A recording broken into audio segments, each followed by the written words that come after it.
All right, welcome back, CA Podcast. We are here with another one of our 13U standouts, Simon. Simon was an electric player for us, both on the mound, at the plate, and in the field, specifically at the hot box over at third base. That we'll get to here in a little bit with some tough questions here, of course, that we're asking on CA Podcast. One thing I want to point out: so he also has his ring, just like Bryce did, but we got a new trophy. You want to show that one off a little bit? That was at our KC tournament. We didn't talk about the KC tournament so much with Bryce, so why don't we talk a little bit about the KC tournament with you? What were some standout things for you at the KC tournament? What's something that was new to you? As you mentioned, this was your first experience with out-of-town tournaments, and that was our first tournament. So what was that taste for you? What were some good things? What were some things you had to maybe adapt to or learn? What did you like from it? It was good to stay in the hotels and be with the team. Hang out with the boys? And the turf fields were really nice. Very nice facilities. We have to send a shout out down to Kansas City Showdown Tournament, I believe is what it was called. But KC tournaments with those new turf fields were just unbelievable, weren't they? Beautiful facilities. So shout out to Kansas City area for that.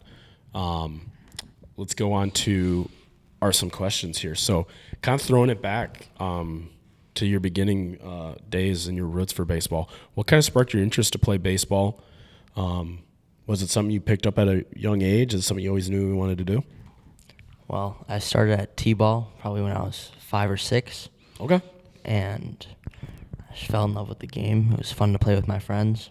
Absolutely. And then taking your game to the next step, trying to play some higher competition, go out of town for some tournaments. What was your why'd you kind of choose to join club ball and specifically complete athlete? Well, I found out some of my friends were playing for the team, and I thought it might be a good idea to just come out and play ball. Just one of the few Centennial guys here, so local guys here. We have a good Centennial representation within the program. So, and you're just adding to that. You're enhancing that experience that we have with the Centennial boys. So, what do you enjoy just in general? What do you enjoy most about playing baseball? And how do you think being a part of this team this spring kind of enhanced your experience with baseball? Well, I got to come out and play ball, and that's what I like to do. And I think with complete athlete, it can give me plenty of opportunities to get better and learn from the game. Mm-hmm. Absolutely. Obviously, winning always helps, right? Mm-hmm. We had a very successful team, as we mentioned with Bryce on his podcast, 9-0 with this spring season, 2 championships, get to take home some hardware.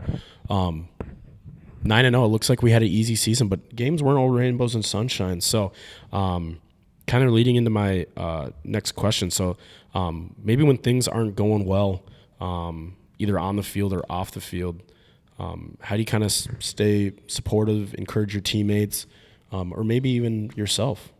Well, I think it's really important to get close with your teammates. So when you're in a deep game, close game, you can talk to them personally and get them to lock in. Absolutely. Obviously, us as coaches, we can only do so much. We can offer instruction, but really when we get to a culture and a team where it's guys coaching each other, right? You guys just build that trust. You guys get closer to each other. Just enhances the overall experience. So I couldn't agree more. That was something that we saw a lot from you 13-year-olds that, again, was just kind of beyond your years that we were really impressed by.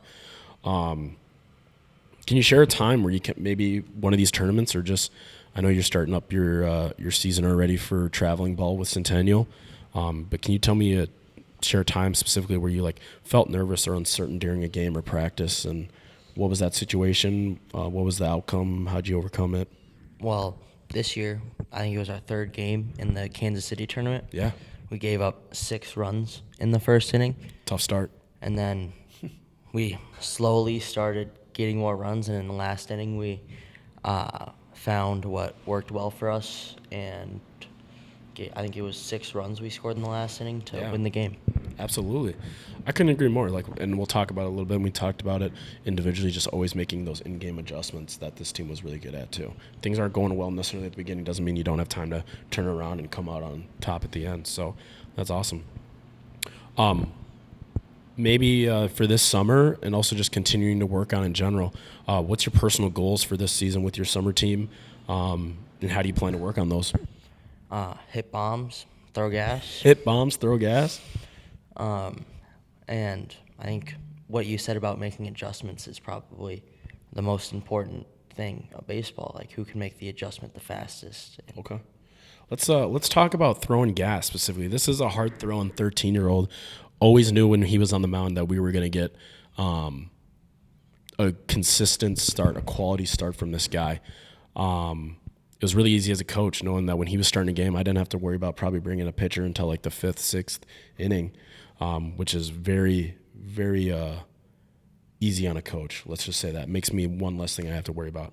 So let's talk about throwing gas, because you do throw hard. When you're up there on the mound, not only throwing gas but consistently throwing strikes, what are some things that you kind of keep in your mind if things start get a little wild, in an inning or two? What do you do to kind of calm yourself down, or what do you tell yourself?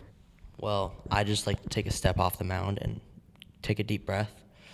I know there's a little thumb pad on my glove that I always like to push. Yeah. I feel like I've seen it in a movie somewhere. So It probably wasn't a movie.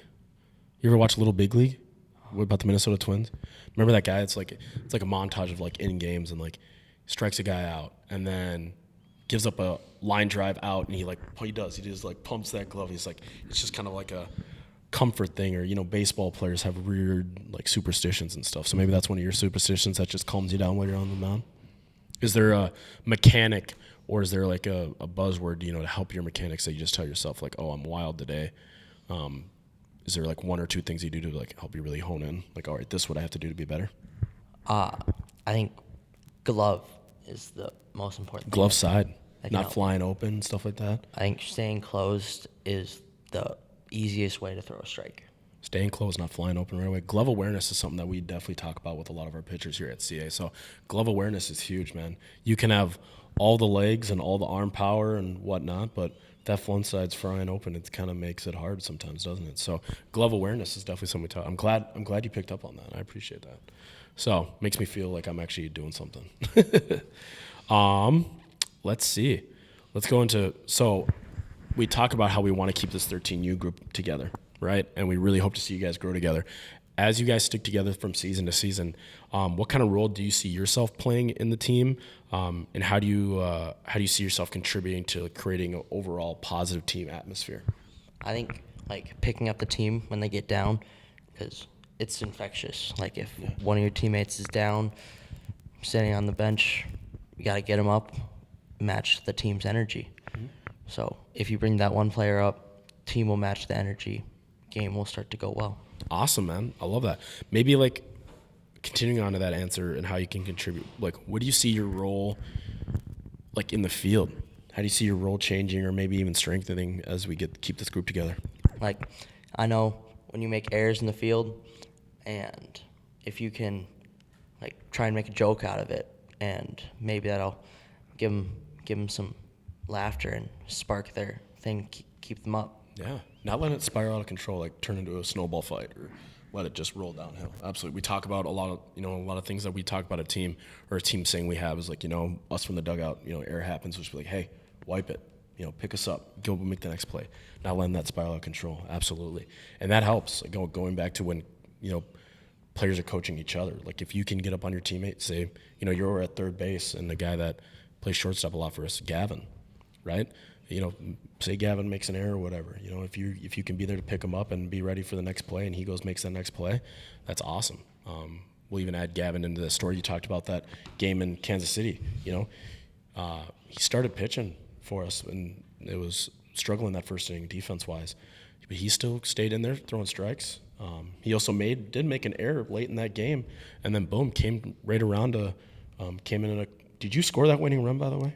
I think I was on base and Gavin knocked in the run. Knocked in the run to walk it off. So, again, if you're staying on your teammates, it really shows that if you're staying up and positive on your teammates, continuing to build them up even when things aren't necessarily going well, you have opportunities. And baseball is a magnificent sport like that. It always seems to be poetic where, like, if a kid makes a big error or something, he always has a chance to come up in a big spot in a game and have a chance to make a big impact in the game like Gavin did. So, I'm sure that's that's credit to you and your teammates staying on them, keeping them positive. So great job on that and continue to work on that. Absolutely. All right. Last question here. in game or like in just in your personal life, in baseball or in your personal life. As we know, baseball translates to personal life a lot. When things are going tough, how do you stay motivated? How do you stay focused? Doing some things that, you have to do that you necessarily might not want to do. What keeps you motivated just to continue to work on those and get better? Well, if I'm down on myself, that's when I feel like I play the best, and I'll come out there with like a little chip on my shoulder, and I'll hit well. I think outside of baseball, like in school. Yeah, school, homework, yeah. If you do like tough day, maybe your teacher's not doing what you want to do, come out into the next class and just calm yourself down and do what you got to do. Yeah, just like baseball. If you have a bad class opening, first period, you don't want to carry that over into gym class, or you don't want to carry that over from math or social studies or something like that.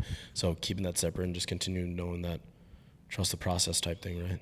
Mm-hmm. We're having a lot of mottos here during PA podcast. I better write these down just to keep them like trust the process, do what we want to do, or do what we have to do so we do what we want to do. I'm going to start writing these down.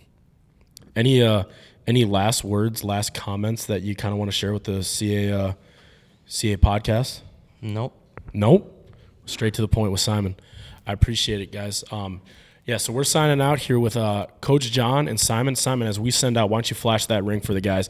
He was a big part of this team. So there's that championship ring that we won in Iowa. So thank you, CA Podcast, and we'll be back here in a bit with another player.